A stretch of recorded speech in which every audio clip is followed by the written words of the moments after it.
The morning sun washed everything in gold, and for a moment I thought the world was celebrating with me. Guests moved in clusters, laughing, their voices blending with the soft notes of violins. The white roses along the aisle released a fragrance so sweet it almost calmed the tremor in my chest. This was supposed to be the day when my story turned into something steady, something safe. Every detail had been chosen carefully, and now all eyes waited for me to take that first step. Standing at the edge of the aisle, I felt my heart beating louder than the music itself. My reflection in a nearby mirror caught me off guard, lace gown flowing, cheeks warm, eyes sparkling with a hope I clung to desperately. Beneath my smile, a ripple of nerves stirred.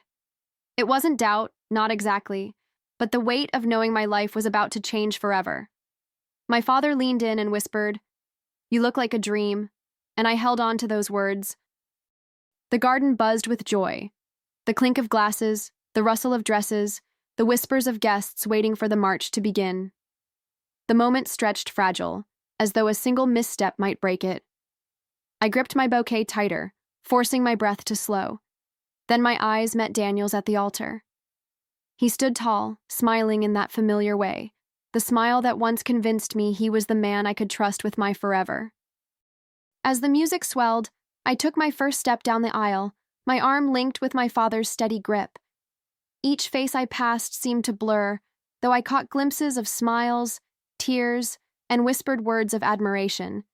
For a heartbeat, I wanted to freeze this moment, to let it linger like a dream I never had to wake from. The roses, the glow, the warmth of the late afternoon, it all felt unreal. I told myself this was happiness, pure and simple, something I deserved after all these years. The closer I got to Daniel, the more my nerves seemed to melt away. His eyes were locked on mine, and for once the world around us disappeared. I wanted to believe he was looking at me the way he always had in the beginning, when love was new and promises felt unbreakable. Each step carried me deeper into that illusion, and I clung to it as if it were air itself. By the time I reached the altar, my heart was steady again, strong and sure. I remember thinking, almost laughing to myself, that maybe fairy tales weren't just for children. Maybe women like me, women who had fought through storms, deserved a little magic too. And standing there, in front of everyone, I silently repeated a promise. This man, this moment, this life, we'd make it work. I believed it with everything I had. What I didn't know was that a single slip, just hours later, would shatter the illusion I was holding so tightly. When the vows began, I barely heard the officiant's words. My focus was locked on Daniel's face, the way his lips curved into a smile that felt rehearsed, yet reassuring. I told myself it didn't matter how many times I'd questioned late nights or passing doubts. Today was proof that love had won. My hands trembled as he slid the ring onto my finger, cool metal warming instantly against my skin. It was supposed to be the seal of forever. Inside, I was overwhelmed with gratitude. Gratitude for the family seated in rows behind me, for the friends who had come from far away, for the chance to start again with someone I believed in. My chest swelled with pride when I looked at my father, his eyes glassy with tears. I wanted to etch this moment into my memory, to hold it as a shield against every fear that whispered in the corners of my mind. This was the picture I thought I'd carry forever. When we walked back down the aisle as husband and wife, the applause felt like thunder in my ears. I smiled so wide my cheeks ached, convinced this was the happiest day of my life. Every nerve, every doubt seemed to dissolve into the hum of music and celebration. I thought the night ahead would only bring laughter, toasts, and joy. But looking back, I realized the story didn't truly begin at the altar. It began at the reception, with a single careless sentence that changed everything. The reception felt like a blur of light and laughter. Glasses clinked, silverware tapped against plates, and the air buzzed with the kind of joy only weddings seem to create. I floated from table to table, my gown trailing behind me like a ripple of silk, my cheeks still burning from the endless congratulations. Everywhere I turned, people smiled, toasted, and told me how radiant I looked. For the first time all day, I started to believe the nerves had finally given way to pure happiness. Then came the moment for the toasts. Chairs scraped against the floor as everyone turned their attention to the head table. Daniel leaned close, squeezing my hand under the linen-draped surface, his eyes sparkling with a mix of nerves and pride. Mark, his best man and college friend, stood tall with a glass in his hand. His voice carried over the chatter, full of confidence and warmth, the way only an old friend can command a room. I braced myself, smiling, ready for whatever stories he had in store. Mark began lightheartedly, painting pictures of their college days, full of late nights, bad decisions, and youthful bravado. The crowd laughed easily, leaning in, savoring every detail. I laughed too, though part of me was silently willing him not to overshare, not to peel back too many layers of the man I thought I knew. Still, in that moment, it felt harmless, just nostalgia, harmless teasing. I lifted my glass, prepared to drink to their friendship, never expecting the words that would slice through the joy in an instant. Mark's stories tumbled out one after the other, each memory a reminder of a time before me. I smiled politely, though some details made me shift uncomfortably, like the reckless dares and the women who never seemed to stop circling Daniel back then. Guests roared with laughter, raising their glasses higher each time. I glanced at Daniel, expecting to see him amused, but instead his jaw tightened ever so slightly, his smile more forced now. I brushed it off as nerves, never guessing what was coming. Then it happened. Mark, tipsy from champagne and basking in the crowd's attention, leaned into the microphone with a grin. "Well, we all know Daniel's biggest challenge has always been staying faithful," he chuckled. "But I'm sure he's finally grown up, right?" The room erupted into a strange mix of laughter and silence. Some chuckled nervously, others glanced around, unsure if they had misheard. My own smile froze, as if my face no longer belonged to me. In that single moment, the air changed. The warmth of the room turned heavy, suffocating. My stomach dropped, a hollow ache spreading through me as the words replayed in my head. Always had trouble staying faithful. My fingers went cold around the stem of my glass, though I forced myself not to let go. I could feel my pulse pounding in my ears, louder than the chatter that followed. Around me, the laughter began to die down, replaced with whispers. I turned my head slowly toward Daniel, searching his face for some sign that this was nothing more than a bad joke. But his expression told me everything. His eyes wide, his skin pale, his lips parted as if words had abandoned him. He stared at Mark in horror, shaking his head ever so slightly, silently pleading for the moment to pass. My chest tightened, each beat of my heart sharper than the last. I suddenly felt exposed, like everyone in that room had just witnessed a crack in the perfect picture. Around us, the guests shifted uneasily in their seats. A few people chuckled, trying to brush it off as harmless banter, but I caught the sideways glances, the raised eyebrows, the quiet murmurs spreading like wildfire. I forced a laugh, the sound hollow in my own ears, as though I could smooth over the sting of what had just been said. I wanted to believe it meant nothing, that it was just drunken exaggeration, but deep down, something inside me began to stir. A warning I could no longer ignore. Daniel squeezed my hand under the table, but it didn't feel like reassurance. It felt desperate, urgent, almost like a command not to react. I kept my smile plastered on, nodding politely at the room, but my thoughts spun in every direction. Mark had pulled the thread, and I couldn't unhear the unraveling truth. That one slip had lit a spark I could never put out again. And as I sat there, still and silent, I knew this night had only just begun to reveal itself. The words wouldn't stop echoing in my head. Always had trouble staying faithful. They looped over and over, slicing through the laughter that still lingered weakly in the hall. I stared down at my half-empty glass of champagne, the bubbles rising like tiny lies I'd swallowed without question. My chest felt tight, my breathing shallow, as though someone had pulled the ground out from beneath me. I could see Daniel's profile beside me, pale and stiff, his smile long gone. I wanted to scream, to stand up and demand answers right there in front of everyone, but instead I sat frozen, my lips curled into a smile that no longer reached my eyes. My whole body betrayed me with calmness I didn't actually feel. I thought about the late nights, the vague excuses, the phone he never seemed to leave unattended. Puzzle pieces I had brushed aside began clicking together with unnerving precision. The storm raged inside me, but outwardly, I gave nothing away. Guests kept clinking glasses, forcing laughter back into the room, but I caught the undercurrent, the whispers, the sideways glances, the pity already brewing. My stomach twisted as if I'd been punched, yet I straightened my posture, refusing to bend under the weight of humiliation. If Daniel thought he could charm his way out of this, he was mistaken. At that table, beneath the glitter of chandeliers, I made a quiet decision. His lies might have walked me to the altar, but I would decide how the night ended. I kept my gaze steady on the room, pretending to laugh at jokes I didn't even hear. Inside, though, my mind was racing through every little detail I'd ignored.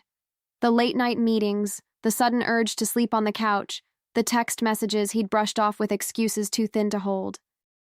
My heart clenched as I realized how blind I'd chosen to be, how willingly I'd painted over cracks that were always there. The shame burned hot, but beneath it, something colder took root. Daniel leaned toward me, his whisper sharp and urgent. "Don't listen to him, he's drunk." His words were meant to soothe, but they landed heavy, hollow, stripped of truth. I nodded faintly, as if I believed him, but my body betrayed the calm facade. My fingers tightened around the base of my glass, nails pressing into my palm. I couldn't let him see the fury rising, the storm building with every breath. He had no idea the performance had already shifted. This wasn't his stage anymore. I glanced at Mark, who seemed blissfully unaware of the grenade he had just dropped. He laughed, sipping his drink, moving on to lighter stories, while the air around me remained thick with unspoken truth. I sat straighter, forcing my voice to join the scattered laughter, but inside, my thoughts turned sharp, deliberate. If Daniel had been lying, if he had betrayed me, then tonight wouldn't end with vows and champagne. Tonight would end on my terms, not his. As I sat there, the storm inside me quieted. Not gone, but sharpened into focus. I realized I had two choices: collapse under the weight of humiliation, or rise above it with every ounce of dignity I had left. My lips curved into a calm smile, one that fooled everyone at that table, maybe even Daniel. But beneath that mask, I was no longer the naive bride who had walked down the aisle hours earlier. Something in me had shifted, hard and certain. I remembered moments from our past, the way I had defended him to friends when they hinted he wasn't always trustworthy, the way I'd brushed aside my own intuition because I wanted to believe in us, in him, in forever. That blind faith had carried me this far, but it would not carry me any further. Every laugh, every nod, every polite gesture I offered the room was no longer for love. It was for strategy. He had played his game, but I was ready to play mine. Daniel squeezed my hand again, desperate, but I pulled back gently, pretending it was nothing. Inside, though, I felt the shift of power. I wasn't going to confront him here, not in whispers or behind closed doors. No. If his betrayal had been revealed in front of everyone, then that was exactly where the truth would unravel further. I sat in silence, steady and composed, already knowing the next move would be mine to make. And I would make it loudly. When the time came for me to stand, I rose slowly, the clinking of silverware fading into silence as the room turned toward me. My hands no longer trembled. I held the microphone with ease, a smile stretched across my face as if this were just another moment of joy. Daniel looked at me with a mix of relief and dread, his eyes searching mine for comfort that wasn't there. For the first time all night, I felt completely in control. I began with words everyone expected, soft, glowing sentiments about marriage, about love, about the sanctity of trust. Guests nodded, leaning closer, their smiles warm and unguarded. My voice carried steady and clear, the kind that makes people believe every word. I let them bask in the sweetness of it, knowing they would never expect the turn I was about to take. Daniel even dared to relax, his shoulders easing as though the danger had passed. Poor man. He had no idea. Then I paused, just long enough to let the quiet stretch. My eyes locked on his, sharp and unblinking. Marriage is about trust, I said again, my tone stronger now, slicing through the air. It's about knowing the person beside you values loyalty as much as you do. The words seemed to hang, suspended, and I could feel the shift ripple through the crowd. Their attention was mine, and so was the choice of how this story would end. I could hear a pin drop as I let the silence linger, the weight of my words pressing into every corner of the hall. Then, still smiling, I turned my gaze fully on Daniel. "But today," I said slowly, each word deliberate, "I found out my groom's greatest weakness has always been fidelity." A gasp swept through the room like a sudden gust of wind. Some covered their mouths, others shifted uncomfortably in their seats. Daniel's face drained of color, his hands reaching toward me as though he could reel the words back. He grabbed for my hand, but I pulled it away, calm and unhurried, as if rejecting a stranger. My heart raced, but my voice didn't falter. "So instead of promising, 'I do,'" I continued, sliding the ring from my finger, "I'll say, 'I don't. This wedding ends here.'" I placed the ring carefully on the table, the sound of metal against wood echoing louder than the music had all night. The room erupted in whispers, shock rippling like fire across dry grass. I felt strangely light, almost serene, as if years of hidden questions and quiet doubts had been lifted in an instant. For the first time since walking down the aisle, I wasn't pretending. I was standing in my truth, and it felt powerful. Guests stared, some wide-eyed, others nodding with something that looked like respect. Daniel sat frozen beside me, humiliated and exposed, his carefully crafted facade stripped bare. And I knew this wasn't the end. This was the beginning of my voice finally being heard. Applause broke out in pockets, hesitant at first, then stronger, like waves gathering strength. I lifted my chin, letting their support wash over me. Some guests clapped, others whispered furiously, but no one could deny the courage it took to say what I had just said. I wasn't the fragile bride anymore. I was the woman who refused to be deceived. Every eye in that hall was on me, not on Daniel, not on his lies, but on the choice I had made to end it. Daniel tried to rise, his voice shaking as he muttered, "Sophie, wait, please." But I didn't. I simply stepped away, leaving him stranded in the ruins of his own betrayal. My dress swept behind me as I moved, and I felt the surreal calm of someone who had just severed the last chain around her heart. This wasn't about embarrassment anymore. It was about reclaiming my dignity, my story, my life. And in that moment, I felt untouchable. As I reached the edge of the hall, I turned once more, not to him, but to the faces watching me. "Celebrate tonight," I said warmly, my smile steady. "But celebrate truth, not lies." The words landed with a finality that left Daniel sinking into his chair. I stepped out of the hall, head held high, each step lighter than the last. My story wasn't ending here. It was unfolding, wider and brighter than I had ever dared to imagine. The night air hit me like a balm, cool and steady, washing away the heaviness of the hall behind me. I could still hear the muffled buzz of voices inside, shock, gossip, maybe even admiration, but none of it mattered anymore. I was free, and freedom had a sound all its own. My friends rushed to my side, their arms circling me with warmth, their voices assuring me I wasn't alone. For the first time in years, I believed them. We walked together toward the cars, my gown brushing against the gravel, my bouquet forgotten somewhere on a table inside. I thought of all the years I had bent myself into someone else's version of loyalty, only to realize it had never been returned. That realization didn't crush me, it steadied me. Each step away from the venue was a step toward something larger, something mine. I wasn't leaving broken.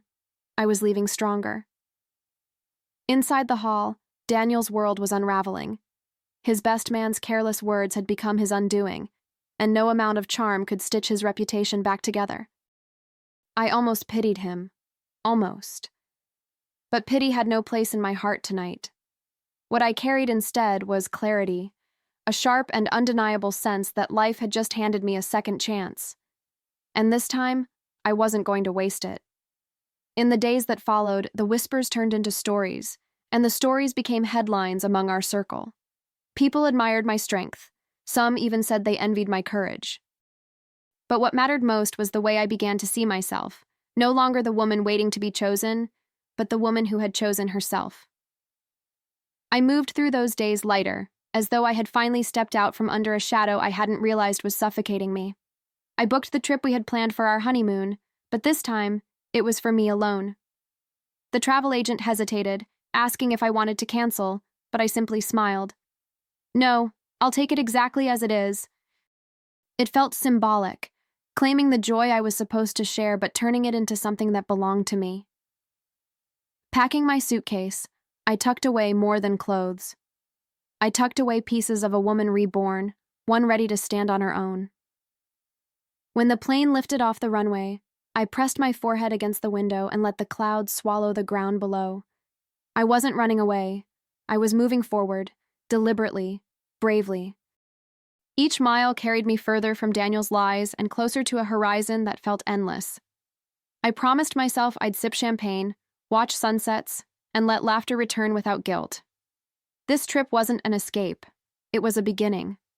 On the balcony of my hotel, the sea stretched out endlessly, its waves whispering promises of renewal. I lifted my glass of champagne, the bubbles catching the last rays of the setting sun. For the first time in a long time, I felt radiant, not because of a dress, or a ring, or a title, but because of the strength I had reclaimed. The salt air kissed my skin, and I breathed deeply, tasting freedom with every inhale. I thought of the woman who had walked down the aisle, hopeful and trusting, blind to the cracks beneath her feet. She was gone now. In her place stood someone wiser, braver, unwilling to accept anything less than honesty. Daniel's downfall had come from a careless slip, but my rise came from a choice, a decision to no longer silence my own voice. And with that choice, I felt untouchable, unshakable. I raised my glass higher, a quiet toast to myself.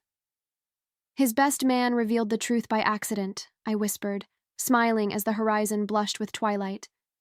I revealed my power on purpose. The words lingered in the air, firm and steady, as I sipped and let the night embrace me. My story wasn't one of heartbreak anymore. It was one of beginning again, and beginning stronger than ever before.